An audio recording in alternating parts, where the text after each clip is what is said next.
Salut à tous les copains, voici donc une nouvelle vidéo sur Motorlive en mode spécial confinement.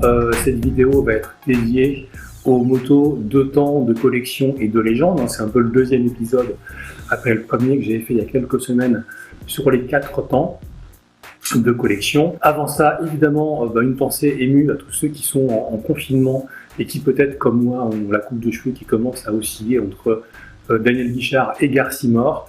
Bien entendu, une pensée à l'équipe de Motorlive, Maya, Mehdi, Rico et toute l'équipe technique. Et puis une pensée à tous ceux qui font tourner le pays, que ce soit les personnels de santé, les routiers, les caissières et tous ceux qui sont là et sans qui ce serait Walking Dead en France en ce moment. Alors on commence avec la première de ces 6 motos de temps de légende qui me paraît indispensable d'avoir dans une collection. La première, c'est la plus emblématique, c'est la Kawasaki 750 H2. C'est pas un hasard si le nom H2 a été repris par Kawasaki pour les motos à compresseur, que ce soit H2R, H2SX, la ZH2, c'est que ça montre quelque chose de mythique et quelque chose de méchant dans cette machine-là. Elle a été produite de 71 à 75, et puis elle avait le surnom de faiseuse de veuve, ce qui n'était pas un surnom usurpé. Alors quand on regarde les chiffres, on se dit, voilà, ça fait jamais que 74 chevaux pour 260 kg. À la louche, je vous le fais en raccourcissant un peu, on est quasiment sur les données d'une modeste Suzuki 650 SV. Qu'est-ce qui fait que cette moto paraissait aussi méchante, aussi monstrueuse? Voilà, c'est en fait les chiffres ne font pas tout, c'est aussi le caractère, la violence avec laquelle le 3 cylindres de temps vous envoyait l'accélération dans une plage de régime assez étroite et haute dans les tours. Et puis il faut voir aussi, en fait, cette moto elle était plus flippante que le Covid-19. Elle avait un pneu arrière comme ça, une fourche que Peugeot n'oserait pas monter sur une Centra Sport. Et en termes de châssis, il n'y avait pas de frein. Et comme c'était quand même surmotorisé, on se faisait bien peur avec. Alors à contrario, c'est ma deuxième moto, tous les 2 temps ne sont pas comme ça. La preuve, c'est qu'une année plus tard, Suzuki sort la 750 GT, qui aura été produite entre 72 et 77. On l'appelle la bouillotte parce qu'elle avait un refroidissement liquide, contrairement à la 750 H2. Et la bouillotte, elle n'est pas du tout monstrueuse. En fait, c'est un bon gros 2 temps routier, confortable, sympa, avec beaucoup de caractère moteur, même si elle ne fait que 67 chevaux pour 219 kg. C'est pas non plus un rapport puissance délirant, mais un gros 2 temps, c'est bien coupleux, c'est bien élastique, c'est une moto qui est fantastique à conduire, contrairement à ce qu'on pourrait penser. Certains disent le 2 temps c'est fragile, ça casse tout le temps. Une GT c'est super solide, il y en a plein qui fait 100 000 km sans trop de problèmes, et c'est vraiment une machine très agréable. Là encore, des défauts, le freinage, moi j'ai roulé avec, je savais qu'il fallait anticiper, mais il faut anticiper, mais 2 fois plus qu'on imagine dès qu'on approche d'un rond-point. Puis bon, en châssis, voilà, c'est pas fait pour tartiner un peu là.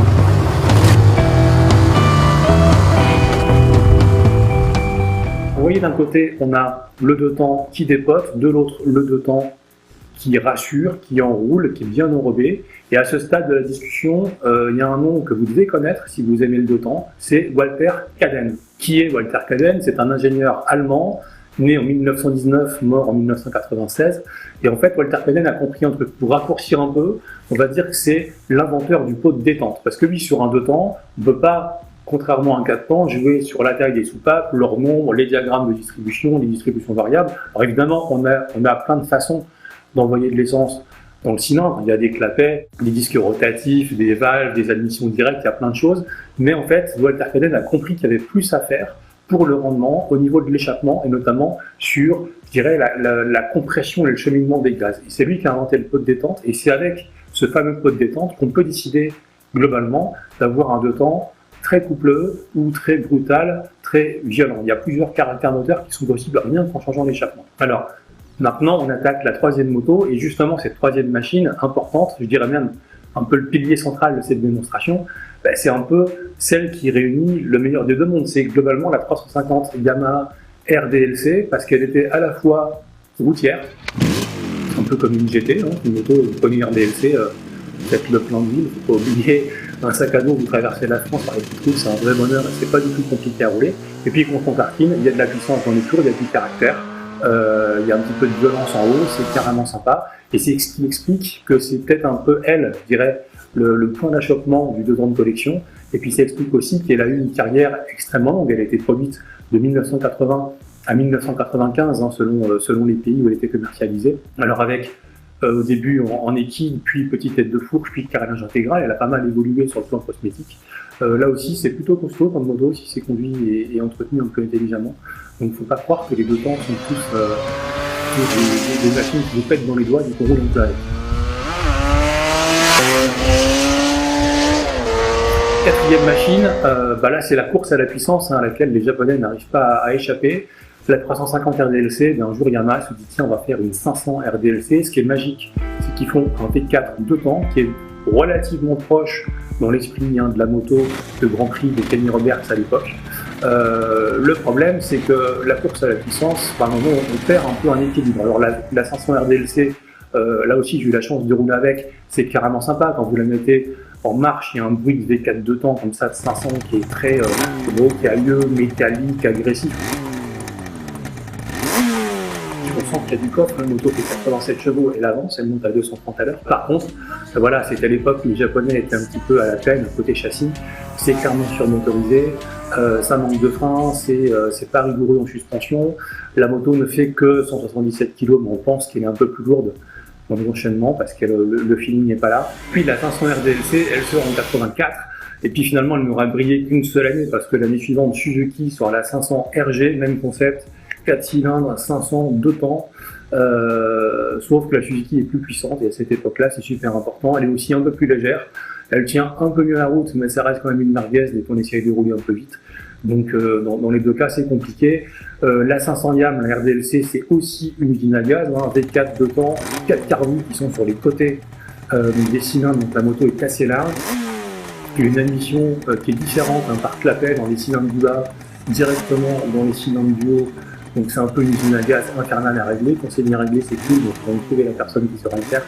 Donc du coup, les 500 de temps, c'est un peu un mythe, mais quelque part, tel que c'était fait par les Japonais à l'époque, c'est peut-être aller un peu trop loin. Et c'est là aussi où, une fois de plus, moto numéro 5, Honda a trouvé un peu sa voie, toujours un peu différente de celle des autres, avec la 400 NSR. Alors eux, ils se disent, un peu comme ils feront après avec la 900 CBR, on ne rentre pas dans la course à la puissance, on rentre dans la course à l'équilibre. Et c'est vrai que cette 400 NSR, elle ne fait pas les choses comme les autres, elle a un V3 2 temps, là aussi en termes de technologie, c'est pas du tout non, elle ne fait que 72 chevaux, mais en même temps le poids c'est sur 163 kg, donc c'est relativement facile à gérer. Elle a plutôt un bon châssis, elle est plutôt jolie, elle est très bien finie, elle est compliquée à régler mais à peu près fiable.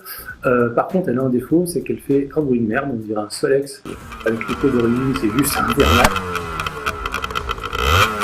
Alors que les 500 4 cylindres eux faisaient des bruits fantastiques. Mais en fait, en termes d'équilibre, elle est vraiment sympa. Et puis sa cote, c'est pas encore envolé. Une RG500 maintenant, il y en a qui vendent ça à 20 000 €. Une 500 RDLC, c'est entre 15 et 17. Une 400 SR, bon, ça tourne encore autour des 8 10 000 €. Ça reste encore raisonnable.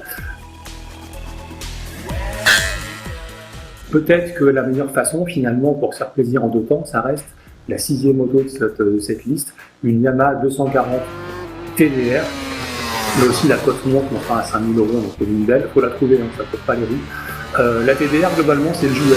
C'est le bicylindre de la TZR un petit peu dégonflé, donc 50 chevaux en version 250 et 44 chevaux en 240, parce que la loi française est toujours aussi débile. Par contre, le poids, c'est 137 kg, c'est un vélo.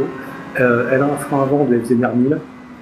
Le châssis est plutôt bon, c'est relativement souple et on a quand même moyen de rouler avec en ville sans se compliquer la vie.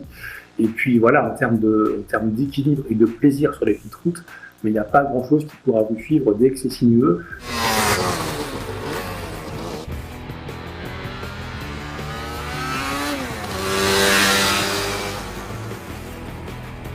Une anecdote pour finir, le deux temps c'est évidemment la légèreté, la violence, le couple, la sonorité, l'absence de frein moteur, ça c'est super important, vous ne prenez pas les mêmes trajectoires, vous prenez les freins, coupez les gaz, il ne se passe pas grand chose quoi. Donc il faut rentrer en virage de manière plus incisive qu'avec un gros 4 pans qui vous jette l'encre là dès qu'on rétrograde.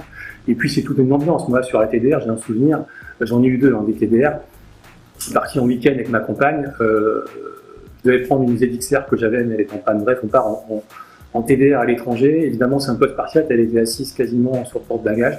Et puis toute la journée, au bout de 500 bornes, le soir, elle avait les cheveux qui sentaient l'huile de thon, l'huile de synthèse, et dormir avec une fille qui sent l'huile de thon, ça c'est un plaisir de motard qu'il faut absolument connaître pour dire que la moto, on la maîtrise jusqu'au bout.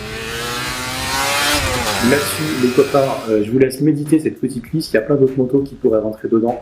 Faites-moi part de vos favoris dans les commentaires. Et puis on se retrouve très bientôt, et cette fois-ci en direct et sur la route, pour de nouvelles vidéos sur Motor Live.